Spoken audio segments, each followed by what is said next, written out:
Hi, I'm Petra. That's what. That's what. Hey, Petra. Hi. What does it mean to be a spiritual person in the midst of the craziness of our, just our life these days?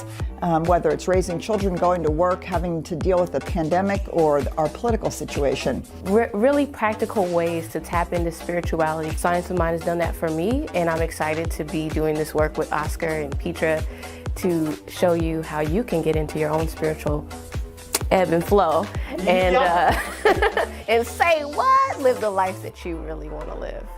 We're going to put hot topics, current events like meditation, law of attraction, and manifestation, all this stuff that you have questions about, that I have questions about. We're going to spin the wheel, and then wherever it lands is what we're going to talk about that day. So we'll hope you'll join us on Tuesdays at 1 p.m. for Say What on YouTube Live. And I'm muted. And here we are. You think by now I would know to unmute my mic before speaking. We have this new thing that we're saying at places that somebody said a few days ago. What is the phrase for 2020 and 2021? You're on mute. And the second only to, could you unmute now, please? Unmute your mic. You're on mute. Yeah, I know. Oh, that's hilarious. And so dead on. My goodness. Well, speaking of that, it looks like we are, with vaccine-wise, we were turning the corner, but then with all the variants, we're just sort of in this weird limbo, it feels like. Because, just a month ago, we were like, vaccines are here, and we're doing it, and eligibility is going up, and we're going to be great. And then now it's like, oh, but the variants are coming back, and now we're, we're just sort of, I'm sick of being in limbo. Right. I'm tired of it. I just want to know. Yeah, it's challenging, especially then because it continues to look like it's a political football, right? So now Texas has just said no government can mandate a vaccine passport. That's right, yeah. Right? But which is ridiculous because they do it in public schools all the time. So it's a pick and choose sort of thing. Yeah. And why people wouldn't be wanting to know this, and we're continuing to have this idea that that somehow, I don't know, that there's something wrong with it being mandated to have the vaccine. That's how we got rid of polio, and that's how we've managed to deal with the measles, and it's something that they're doing all over the world with the malaria, and it just I find it challenging. Yeah. It's just going to be interesting to see how this unfolds worldwide. And ultimately, what's that's going to mean for travel, and all of that sort of thing. I saw a cartoon, I think it was a New Yorker cartoon. A woman comes out of an office, and she's wearing a mask, right? And there's a guy standing out there unmasked, and I will not be wearing a mask. I will not be run by fear, right? Covered in guns and ammo and all the ways in which we protect ourselves, because we're afraid, we're angry, I don't know. The way that the whole thing has been politicized, I think, is and used to stay in power and used to whip up, for and against, and how that has become just a label. You just say Republican or Democrat, and people already have chosen sides. Right. And our whole political system is actually not designed to operate this way. Yeah. And so all of that just keeps the whole thing in limbo again. And yet it feels like ordinary people are just going around doing their ordinary thing, right? They're wearing their masks, they're getting their vaccines if they choose, or not if they don't choose. In the in the metropolitan area that I've been in here in Dallas, there isn't a place that I've gone to that doesn't say masks required. Businesses are taking care of themselves. Like, yeah, it's just and we continue to have this fiction that people are going to do it on their own, completely do it on their own. Well, we tried that with seatbelts and they didn't. And people were dying right and left. So ultimately seatbelts had to be required. And you get a ticket if you don't wear one. It's really, this is not rocket science. Yeah. But oh my God, this false idea about, well, it's just the tension. What I need and want and what the group needs and wants. Right. Exactly. Right. Yeah. I have a question because I saw an article today about it said something about the white evangelical community is resisting the vaccine, and that's putting a thing to it. What does that have to do with anything? I know you were talking to us about the different sects of like Christianity and things like that in one of our classes. What does that have to do with anything? I read that article, by the way. It's discouraging. Yeah, well, 50% of people of certain political persuasions aren't going to take the vaccine, and most of them are white evangelicals, right? And well, I don't know the answer to that. Not being a white evangelical, I don't live in that circle. I don't. But it's an interesting thing to notice that some of the things that we take for granted as the way it is actually super recent. So for instance, 1972 was when the NRA decided to promote guns as personal protection. 1987 is when the Evangelical Baptist Convention convened the statements and the group about the gender the place of people of certain genders in their roles as men and women. 1987. Wow. And it's touted as traditional Christianity, right? And what we don't right. And so I don't know. I don't know whether it's fear or power or there's clearly a sense of loss in the Christian community.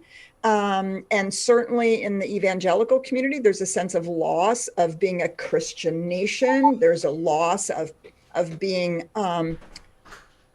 seen as the majority, right? As being seen as, I think that there's, and so, and I think all spiritual communities are faced with the rise of the nuns, the people who are spiritual but not religious. And they have, we're as about alternative of tradition as you can get.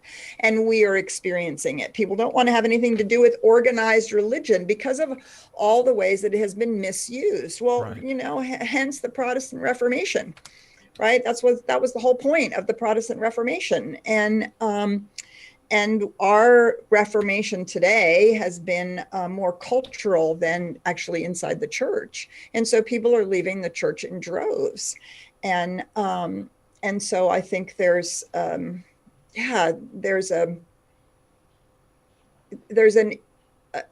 inverse reaction, I think, to, well, I'm going to stick to my beliefs and I'm going to stick to my guns and I'm going to stick to because somehow that's going to keep the whole thing from crumbling. Right.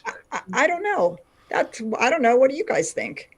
I feel like there's so much misinformation about everything, but particularly about COVID-19 and specifically this vaccine.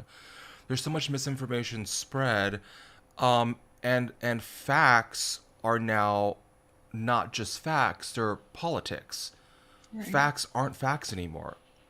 Someone can look at a piece of fact and literally point blank evidence in front of their face and say fake news. Mm-hmm. That's the scary part, is like there's all this misinformation, conspiracy theories that people droves buy into and truly believe to the core of their being this is real, that they're going to implant, that this vaccine is implanting a chip in us, that it's Bill Gates' master. I'm not making this. I wish I was making. I'm not making it up. No, seriously, People I've heard all of truly that. believe this is real, and so it's difficult because like how do you combat that? I don't want to say combat because that's too combative, but how do you? Yeah, what do you do when the truth no longer matters? When the truth is politicized? Hmm. I have no idea. And you see, and Peach is exactly right. Gallup just released a poll where this is for the first time in like how many years that of all the adults, less than 50% belong to any spiritual community. Any across the board. In 1993, it was at what was it, 70%? 70% of adult Americans belong to a spiritual community. In 2020, we're at less than 50%. Wow. It's mind-boggling, and I think it's because the majority of people are seeing like, what are you talking about? Like, there's no it's a vaccine. This is like a medical. It's a miracle that we got it done this quickly. Countless scientists and doctors around the world coming together to produce this vaccine in record time. It's a medical marvel. And countless lives being saved because of it. Countless lives being saved, exactly. And they're saying, no, that's fake news. This is actually really bad for you. And then millions of from these communities believe it.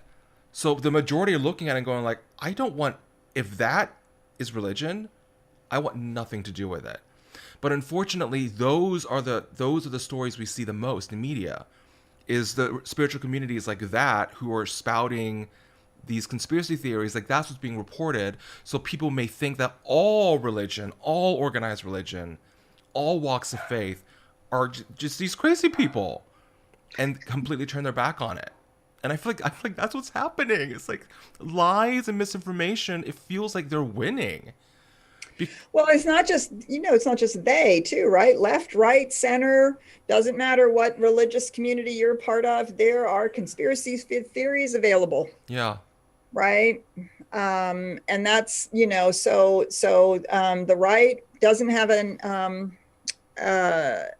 what shall we say, a lock on conspiracy theories. The left has their, I grew up in the alternative traditions of metaphysics, and in the 70s and 80s and 90s, oh my God, the conspiracy theories that abounded. And I was considered a little odd because I don't buy into them. Yeah. And I don't become frightened by them. But, oh yeah, there was the whole conspiracy theory about the trifecta, which was Jimmy Carter and somebody in Europe and somebody in Asia, and I can't remember now who it was. And they were running the world. They were running the world from the back room. And we had to watch out for it. It's like, really? Are you kidding me? And sure, there are some people who are trying to run the world. There's no question about it. Left, right, and center. There are some people who are trying to run the world. Most of them, it's pretty obvious that they're trying to do that, right? It's completely obvious. It is. Shakira, we haven't let you get a word in edgewise. You asked a question. What do you think? I just thought it was interesting that this one religious, component is against it. And I'm like, so what is there? Is there some spiritual belief that we're not supposed to deal with these things? I know one of the conspiracy theories that I've heard is that there's some type of God gene that will be affected. Like you won't have the God gene where you believe in God. And I'm like, is that even humanly freaking possible? Right. So I'm just curious as to is there something that they fundamentally believe that goes against the grains of vaccination? I think if you go to the very bottom, the very root of it, the belief is, well, God will take care of me. Why would I shouldn't need a vaccine? But that's straight Christian science. Right? That's straight Christian science. And why, the Christians have always been all up in arms about Christian science, because they don't believe in doctors. If you really are doing your spiritual work and you are utterly in alignment with God, you shouldn't need doctors. And so that's been taken to court where children who were not receiving medical care because of their Christian Science parents, because the Christian Science parents believed in spiritual prayers, and we're gonna do the God work, and my child will be okay and they'll be healed. And they've been taken to court to be forced to provide medical care for their child. And yet the very group that was against that, right, are now, because they're, and so that's where, right, it's always dangerous when spirituality, a spiritual tradition, becomes hooked with power. Mm. Right, that's always the danger, right? And I don't know, I mean, well, I shouldn't say I don't know. You know, Buddhism was a reform of the Hindu tradition. It was intended to reform the Hindu tradition, particularly the caste tradition in the Hindu, right? In that and the caste issue, and the notion that only the Brahmin could be really close to God, right? So there was a reforming of Hinduism and a making it accessible to people, so to speak, right? The middle way makes it very accessible. You don't want to be running after money unencumbered, and you don't want to be, you know, come like a monk who only lives on bean a day. These are both right. Well, in the West, it's exactly the same thing, right? Christianity was intended to be a reform of Judaism. Islam was intended to be a reform of both. Protestantism was, again, intended to be a reform of Christianity. And in each case, the prophetic people were warning about what happens when spirituality goes to bed with power. And it's precisely what happened with the Jews and with the Hebrews when they codified we're us and you're them with God. Right? Because all of a sudden now, if I don't believe that, I'm out with God, as if God was dictating that. Right. And so now when you have, you know, I mean, it runs the gamut: transgender issues, Black, abortion, vaccine, right? I mean, it runs the gamut. And so when the spiritual, when a spiritual point of view becomes the political point of view, right, now it's a question of your belief. Do you believe? Are you willing to stand on your belief? Are you sure? I don't know. I don't know that you really believe. Are you part of us? Are you really? That's a powerful message, right? We all want to belong. Yeah. Wow. And that's the challenge with believing in things as opposed to understanding that it is our belief that creates things. Right. And so if you have to have a litmus test, well, I believe in this and I believe in this and I believe in this, sort of, no matter how weird it might be or how kind of out of alignment with life it might be, the more I am showing my faith. When, you know, I think, Oscar, you said it last week, I blew your mind off when I said faith is a verb. Yeah. It's not, you watch my faith because I can believe in these things. No, watch my faith because I act in alignment with with my spirituality, and my faith is a verb, right? I'm willing to step out in love, or I'm willing to step out in trust, or I'm willing to step out in the belief that, in the faith that I can work together with someone for good. That's a very different thing than let me show you my faith by showing you what I can believe in. Right. Yeah. Right. And So it's, I'm sorry. go ahead. Go ahead. So love. how does Science of Mind take that up? Because I know Karen just taught her class on revealing wholeness, and I didn't get a chance to join that one. But in terms of the pattern of perfection that is God in each of us, how does Science of Mind take a perspective on this topic? Tell me which topic. What's the Science of Mind perspective on?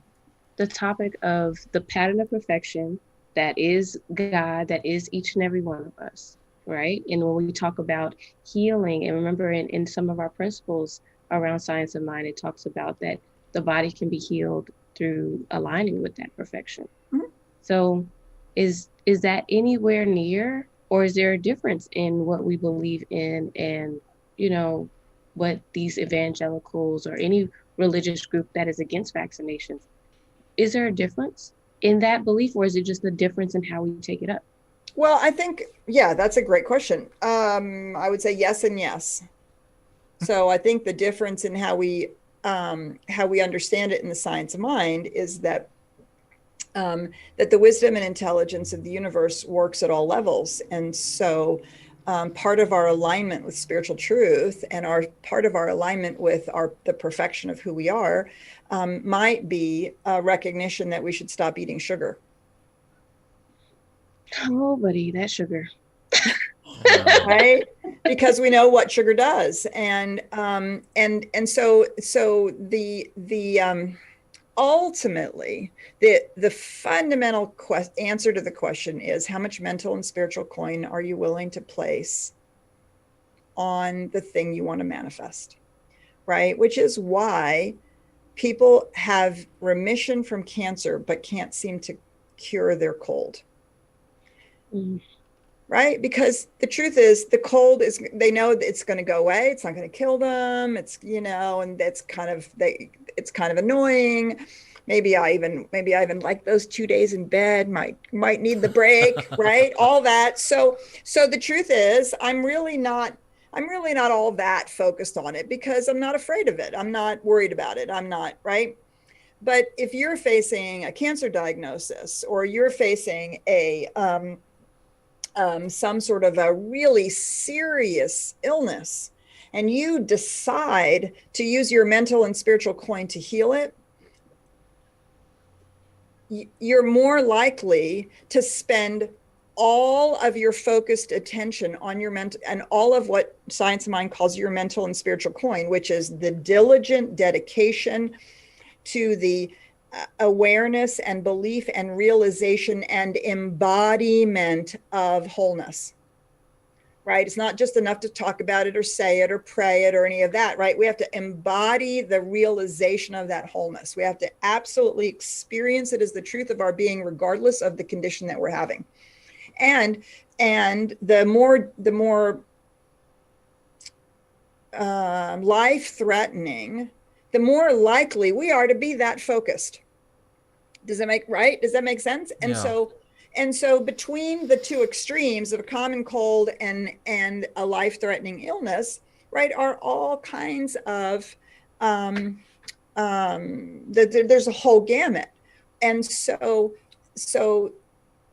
the mental and spiritual coin that I might spend, depending on what it is, might also be, well, what about what can I focus on in my lifestyle that supports my wholeness? Or what am I doing in my lifestyle that is actively opposing my wholeness, actively leaching that wholeness from my body?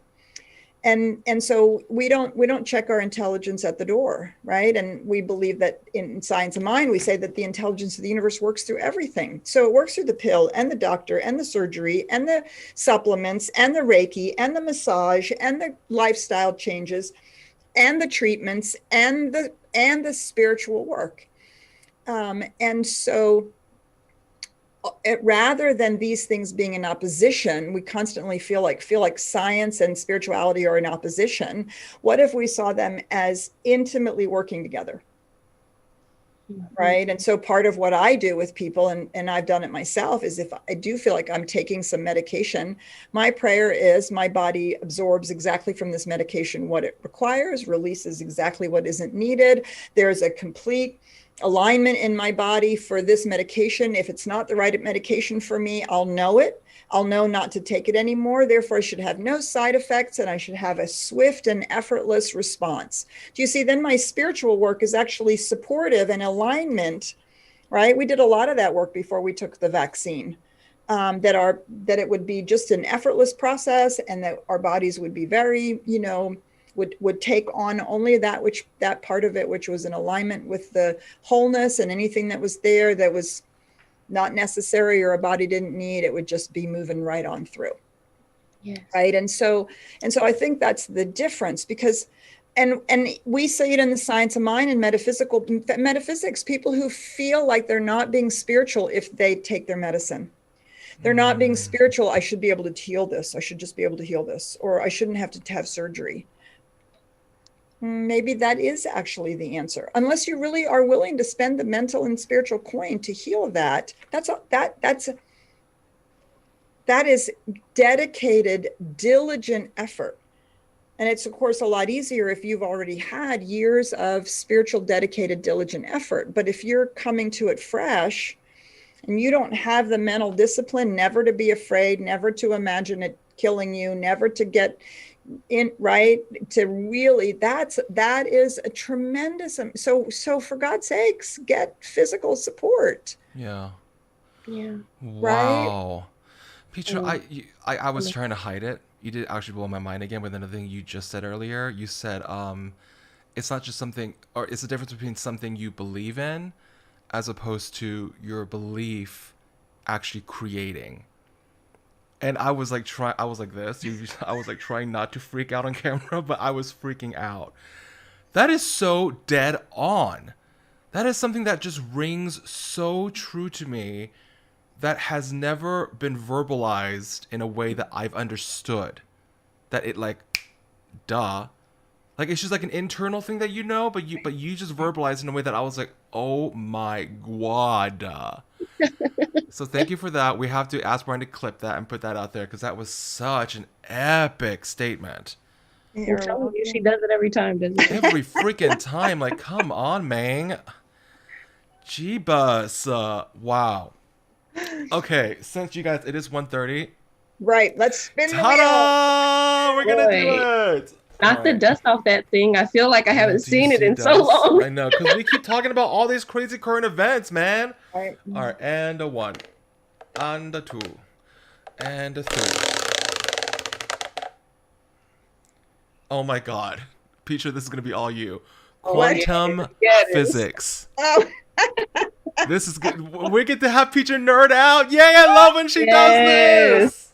Class time. Get your journal. Here we go. This is my favorite. I love this. Well, it's one of my favorite topics too. I love it.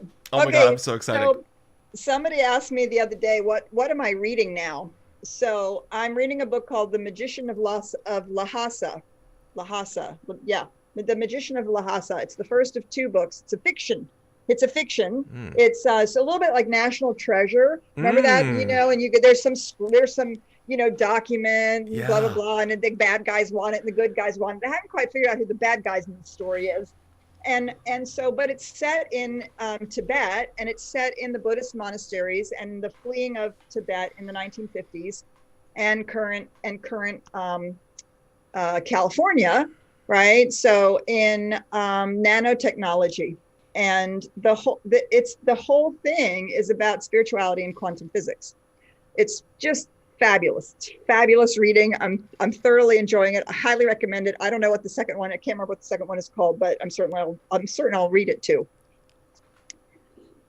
So I can launch, or you can ask a question. I want you to freaking launch, and then we'll just pepper in. We'll pepper in whenever we get our minds are blown. But you just go for it. Well,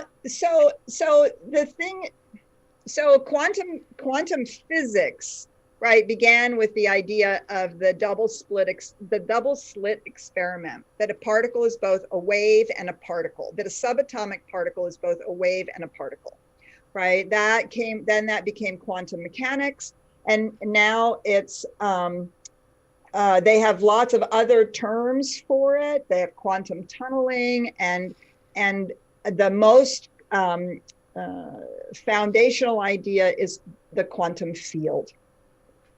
So the idea that something is both a wave and a particle, right, is so compatible with our idea that we are spiritual beings having a human experience, right? The wave being the impulse of life, being this idea that life is seeking to express, and the particle being the moment that it comes into individuality, the moment that it becomes something, right? And they used to think that these photons of light, which are the smallest subatomic particle, right, were either one or the other, or that they switched back and forth. Well, recently they have called it the wave particle. It's no longer a wave or a particle. It's the wave particle. Okay, so just tuck that in your brain for a minute. Okay. So then think the quantum field, right? So the quantum field is described as the fabric and nature of reality, which isn't anything. It is waves of potential which emerge into individual particles in some form or fashion that become the created universe. What does that sound like? Well, it sounds like what the Hindus say. The ultimate void, the no thing from which all things spring. We say it in metaphysics, the impulse of life to express, which individuates into things, that individual expressions of life. But because it's a wave particle, not a wave or a particle, it's a wave particle. So what does that imply, right? That the wave is somehow still there. Only right now it's a particle. And then what happens to these particles? They wink into an in and out of existence. Where are they going? Where are they going when they wink out of existence? And why do they come back? Right? Well, they're winking in and out of, they're literally oscillating between their particle and wave states. And when they're winking out of existence, they're going back into this field of oneness, and then they're coming back into this individual reality. And when you look at an atom and you think about where these particles are winking back into existence, it's not like the Tinker Toys we used to see. It's like, like a mini solar system. What they actually see is that there's a potential for where the particle is going to wink back into existence. And there is a more likelihood of it being in certain places than others, but it can actually be in others. But and what calls it back into the likelihood of where it's most likely going to be, it's called the observer effect. So it acts like a wave when you set up the experiment to make it look like a wave, but it acts like a particle when you set up the experiment and then you see the particles. And so what's the difference? It's the experiment. It's the act of observing that allows us to see this difference, right? So what's observing the impulse of life to become creation, to wink into existence as the 13.8 billion years of evolution? We call that God. The impulse, right, to create, to become, because the quantum field is unexpressed as a field. Like it isn't anything. It isn't anything. It's right. So who knows? Maybe it's the dark matter in space. We don't know, but it's not a thing. It's like, this is just so hard to grasp. It's not anything, and yet it's everywhere. Oh, wait, we call that spirit. Right. Right? It's not anything, but it's everywhere. And there's something that is causing it to wink into into existence, right? That to create. And if that's happening macrocosmically, if that's happening on the macrocosmic scale, right? Somehow that's actually happening on the microcosmic scale as well. So going back to Shakira's question, I mean, in our ultimate understanding of who we are, if we were a little less seduced by the fact of physical separation, and we're a little more able, like the Buddhists, to really move into that deep state of oneness, we should theoretically be able to wink our whole body back into existence, into perfect wholeness. But the stories all say that the llamas who can sit in the, snow and melt the snow just by sitting there, I mean, we're talking about decades of doing nothing but meditation, right? And most of us are having jobs and raising children and trying to figure out what we're going to make for dinner. So we don't take the time to discipline and to build the awareness and the consciousness, right? It's a huge project, but it's something that we can do, right? I mean, you can just literally walk around in your life and look at everything and recognize that it's 98% space.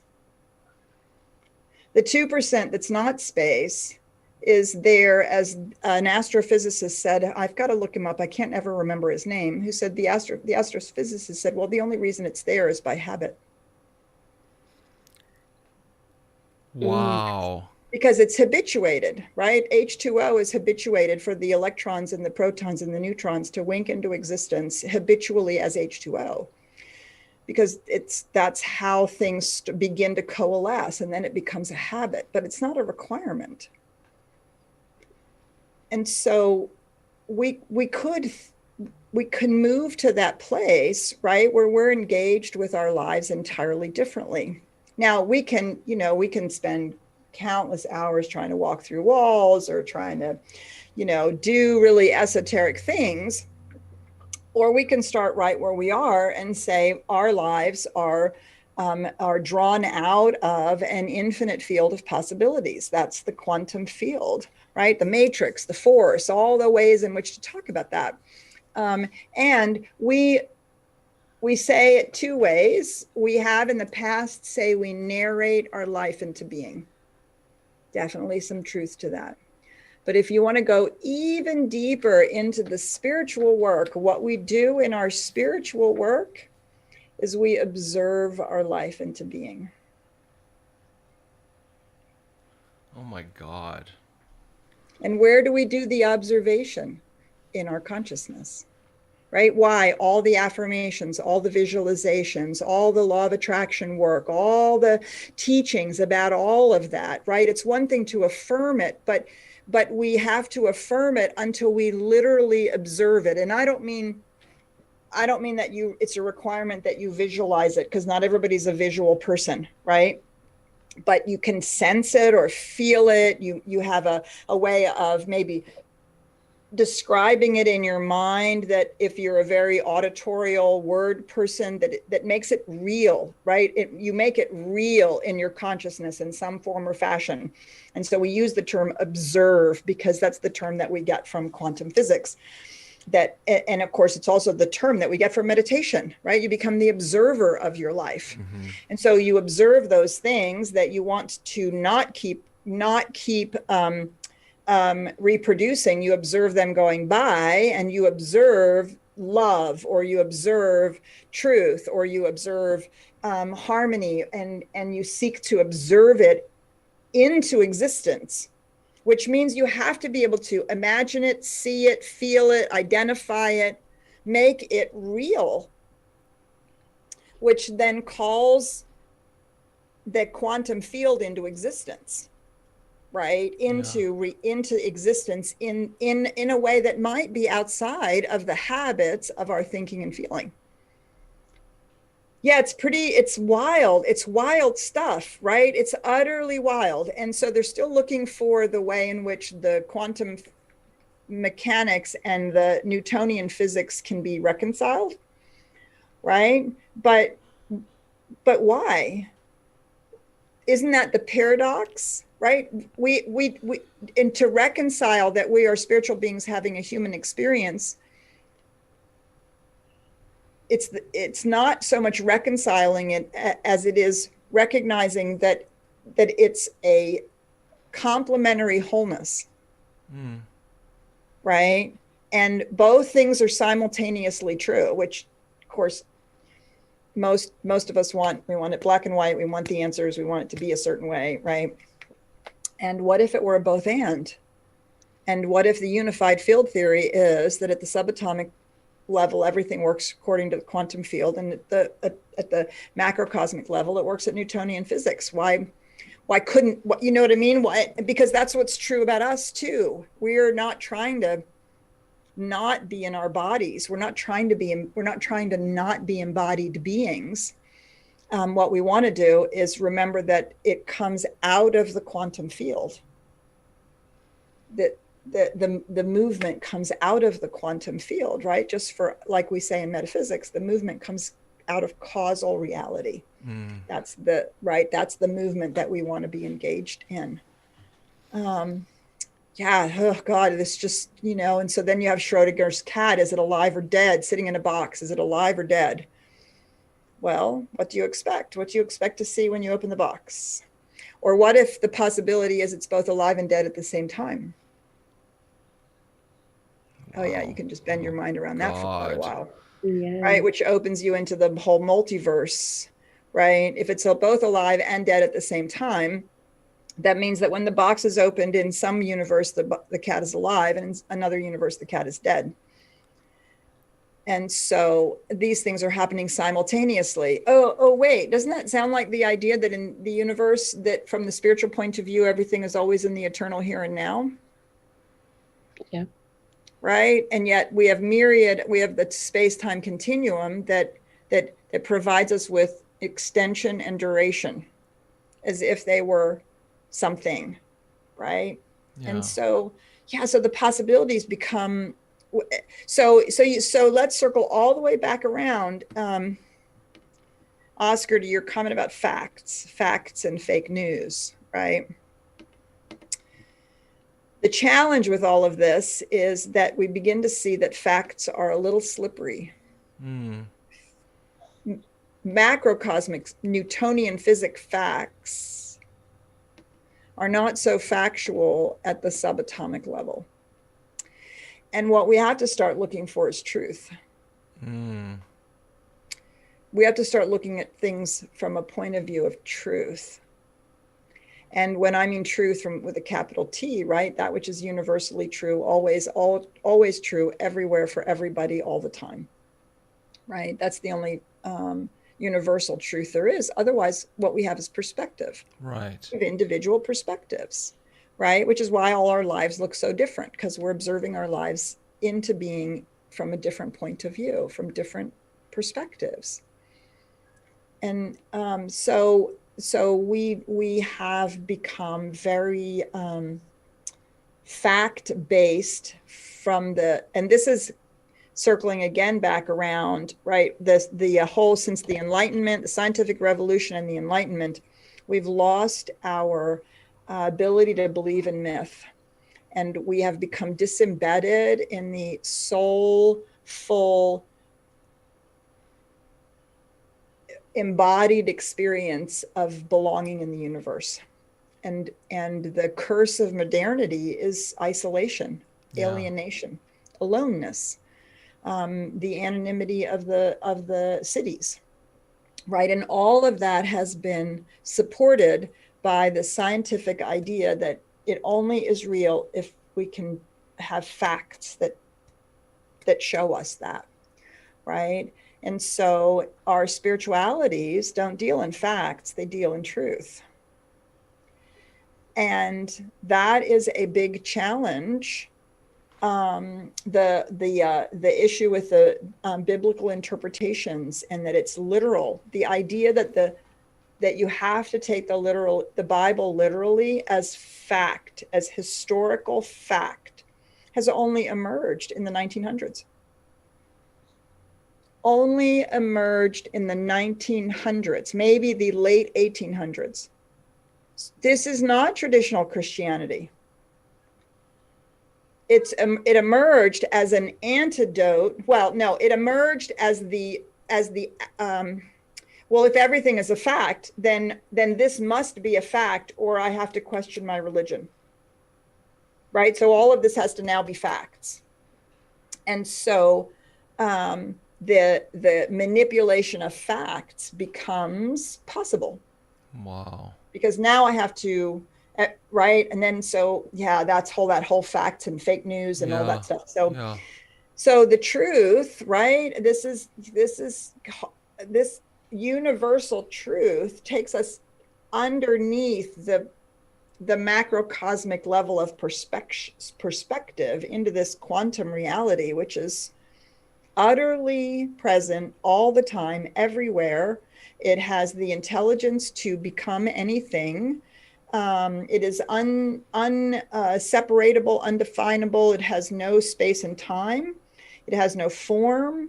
I mean, the terms that are used to describe the quantum field are terms that have been used for millennium to describe this thing that we call God or spirit, and why we call it creator, right? That impulse then to become. Yeah, it's wild stuff. I have to like reinforce that point about observer, or maybe not reinforce, but reframe it. I recently had a conversation with a friend, and she said like, so what we do as actors is insane. Like we audition and audition and audition, and 99% of the time the answer is no. And it's not because you're not talented or it's because you're not good. It's just like different, you have to fit a specific vision, right? To fit the director's vision for it. So whatever. Rejection's a part of it. And so she was like, how do you just keep booking everything? And I said, and when she asked me the question, I could feel the epiphany like just go through my head, and this is it. This was the epiphany I had. It's not so much about treatment for it or praying for it.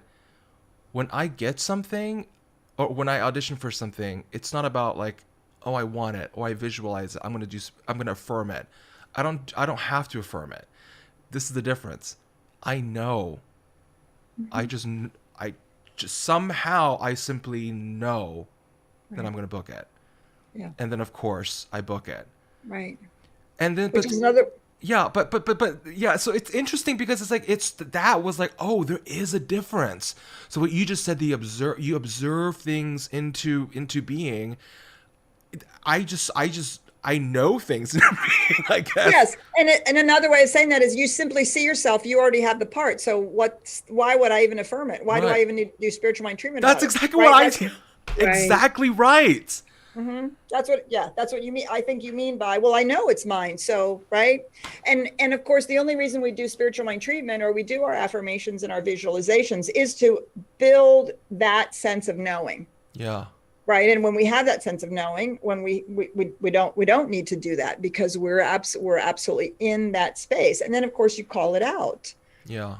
Right. That is brilliant. And that is exactly what I think is how that works.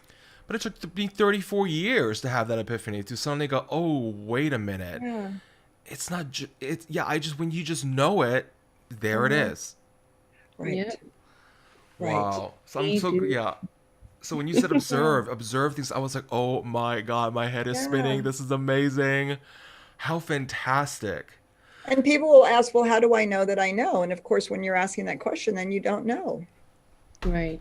That's dead right? on. Then you're not there yet. So now you have to do spiritual work. Because when you know, there is no question. Yeah. You're clear. Yeah. This is a done deal. That's whatever. Right. And so we have to do our spiritual work until we kind of come to that place, or we simply know. And that's, And so the idea that the quantum field is that malleable is also really interesting. Yeah. Right. Mm-hmm. Which is, of course, what we talk about when we talk about universal law and the soil, the creative medium from which all things spring, right? It's utterly malleable and can be shaped into whatever is being called forth, which could be the having achieved the audition, gotten the part, or it could be, I just want it so bad. I just want it. And, I never get picked. Oh, well, there you go. There it is. That's exactly what it is. That energy, exactly. I always tell people, like, when you walk into a room or you go into an audition with that energy, you are setting yourself up. Like, you're not in the game. Like, you're not in the right headspace. You don't go in with it because, like, people can actually feel that energy. I've been in a room and I'm like, oh God, this person wants it so badly and they're just not right for it. And it just breaks my heart. So you're dead on. Like when you, yeah, it's that, it's how you come into this, it's how you show up. It's how you come into the room and, you know, how you show up. That's so dead on. I do have a question about quantum entanglement because Yes. they recently, they got a photo. We now have photographic evidence of quantum entanglement. So, Petra, what is that? Help me. Do you know what quantum entanglement is? No, teach me. So, I'm well, telling you, this is what it's like. I mean, if you wanted a piece of what it's like to be in a class, This is it. I mean, yes, I'm like, This just is it. one more drop of truth, Your Highness. Like, just Yes, drop it, please. just drop it. So Yes, funny. please, Your Majesty. It's so funny. It's so funny. Stop it. Okay, so Einstein called it spooky entanglement. It was the piece of quantum mechanics or the original understanding of quantum physics that he began to say, I don't know, I don't think I can go there. It's called spooky entanglement. It is the idea that there are certain particles or elements, certain particles that are actually paired, and it doesn't matter how far apart they are. They will always spin in opposite directions. Right? That's the nature of this paired set of subatomic particles. It's their nature to spin in opposite directions. And so they postulated through the mathematical equations of quantum physics, and you're right, they have now taken a picture of it somehow. I don't exactly know how, but the idea is that when you change the spin on one, the other one instantly and automatically changes, regardless of how far apart they are, which completely blows this special theory of relativity out the window, because it doesn't travel at the speed of light, because the speed of light still takes time. Oh. Yeah, the speed of light still takes time. But if you have instant communication, as this one changes, no matter how, doesn't matter how far apart they are, right? They're entangled, but through what mechanism are they communicating? Are they sending little signals? Are they, well, that would take time. Right. You'd have to go from here to here. And no matter how much small the space is, one should be able to measure, it started here and ended here. This turned and then this turned, right? The problem is there is no and then, it's instant.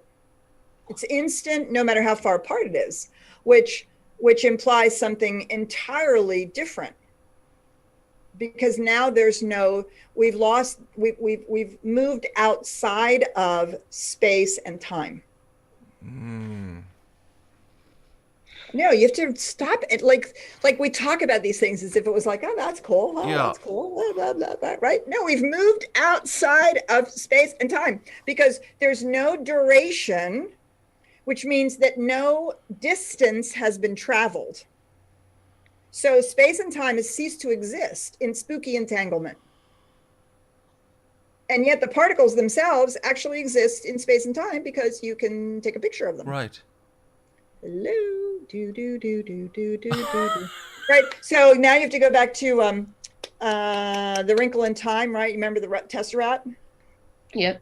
The fold in space. Mm-hmm. Two points that are along a line. A tesseract is that they're folded, and therefore they're, you know, I don't know, string theory, another way of, you know, that's sort of a child version of the string theory, that these, you know, there's a literally folds in space and time, or it's, you know, or it's happening at the quantum level.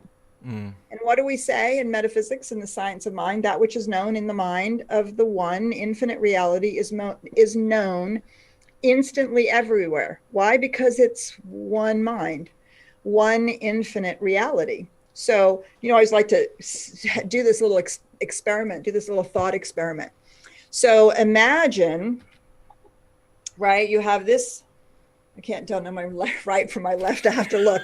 So we have the right over here, right in our brain, in our imagination. You can even imagine your hand over here, and then you can imagine your hand over here, right? And so we can imagine kind of two senses of the sides of our brain, right? Okay, so now on the right side over here, I want you to imagine a pink elephant, and I want you to hide it from the left side of your brain.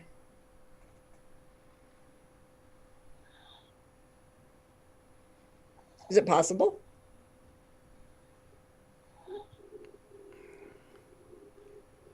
Is it possible to hide it from any part of you, the fact that you've imagined this little pink elephant? No. No, it's not. Because it's an infinite field, right? It's one mind. And if we can't imagine something that we imagine as located in space, and then therefore we can say, oh, I'm thinking about it over here, but I'm going to pretend I can't see it over there, right? Oh because goodness. Right, somehow this oneness, this wholeness it really is that. And that's like the mind-boggling thing about the quantum field, is that it's the language that's being used is suspiciously similar. Yeah. Right? And so what that means, science will continue to reveal and unfold.